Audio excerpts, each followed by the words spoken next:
There's nothing worse than a sleepless night. We've all been there, tossing and turning. You focus all your mental power on trying to fall asleep. With all your will, you force yourself to shut your eyes, turn your brain off, and pray to be whisked away into sweet slumber. 10, 20, 30 minutes go by and you're still there, eyes closed, yet still unable to fall asleep. Despite counting sheep and doing a full head-to-toe, full-body relaxation, you're more awake than ever, staring up at the ceiling. So you cut your losses and decide to get up. You turn on the TV, do a crossword puzzle, or read a few chapters of a book. Your mind is occupied guessing the plot twist of your mystery novel or trying to come up with the capital of Nepal. Your eyelids grow heavy and your head bobs. Your book falls face down on your chest. The TV continues to drone on in the background. And suddenly you're fast asleep. This is the backwards law, which states that the more we try to pursue something, the less likely we will succeed. In the case of a restless night, the more you think about your desire to fall asleep, the less likely you are to fall asleep, and when your mind is elsewhere, not directly striving to achieve your intended goal, that is when you finally get some rest. And it's funny how this works because it seems paradoxical. Why do our wants come directly to us when we give up and let go? Alan Watts was an English-born pop philosopher who is widely attributed to the backwards law. But Watts didn't invent the phenomenon, neither was he the first to recognize it. In fact, he got the idea from Zen Buddhism. For Buddhists, desire and ignorance are at the heart of all worldly suffering. By eliminating this desire, you will no longer search for what you lack because you will be satisfied and at peace with your life. Watts molded the Zen Buddhist perspective into the backwards law. It's called backwards because it seems counterintuitive. In the West, we have a unique relationship with effort. Psychologist Mark Manson labels our ideas about effort as an example of linear thinking. Picture effort represented on the x-axis of a graph with the intended results on the y-axis. The more effort we put into a given task, say learning the guitar, the better our results will be. And for some things this is true. If you practice every day, at some point, although it might be far in the future, you could theoretically play Stairway to Heaven, widely regarded as the most challenging song to play on the guitar. In cases like these, the backwards law doesn't apply. It's not a magic trick that allows you to improve at a task that requires sustained effort and diligence to achieve results. This linear conception of effort and reward is etched into our brains. We usually only exert ourselves when there's a promised benefit. If your guitar experience is full of bleeding fingers and broken strings without marked progress, you will soon put the instrument down for good. The belief is that each time you practice you will improve is what pushes you through the pain and setbacks. The linear relationship between effort and reward motivates us to do complex tasks. And fundamentally, we believe our hard work deserves to be rewarded.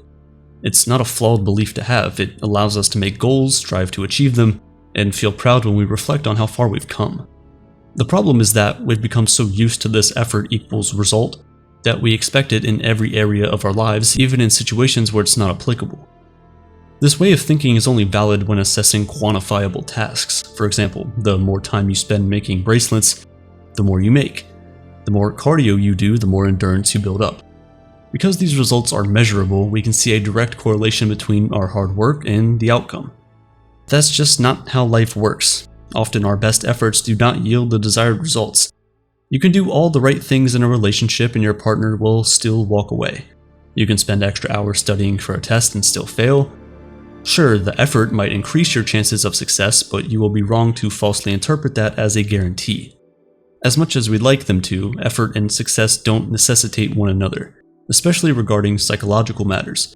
When you try and be happy, you only notice how miserable you are. Striving for freedom makes you feel more constrained, and yearning to love and be loved leaves you heartbroken and lonely. When a pursuit is strictly psychological, your effort has an inverse relationship with your wanted rewards. The more you try to achieve happiness, confidence, love, freedom, security, or any other psychological need, the further you are from that goal. And to make matters worse, there are no instructions for meeting those psychological needs. Centuries of philosophers have toiled and struggled to define the more ephemeral aspects of life, like freedom or happiness. What makes you assume you have the tools to achieve these elusive and mysterious parts of the human experience? When you apply a linear effort equals reward approach, you're bound to be disappointed because it's impossible to quantify the reward.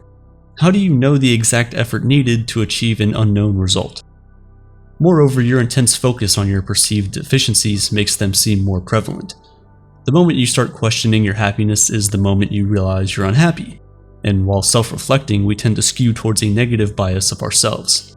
Why? That would constitute a whole other video, but our negative self-conception, combined with the impossibility of achieving abstract states of being like love or happiness, mixed with a linear approach to effort and reward, is the ultimate recipe for misery. No wonder your search leads farther and farther away from your intended goal. You're trying to do what is supposed to lead to the ultimate happiness. You eat healthily, work out, set boundaries, volunteer, and spend time with family and friends, yet you remain discontent. There must be something wrong with you because all your efforts to be satisfied with your life leave you miserable.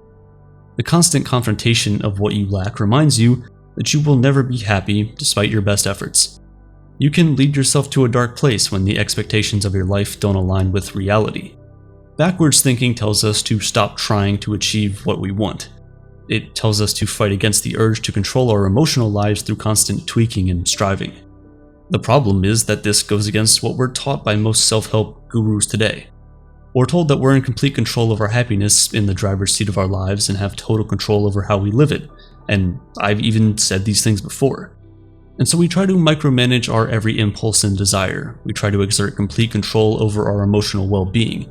We want to feel whole, but all our best efforts only leave us feeling empty.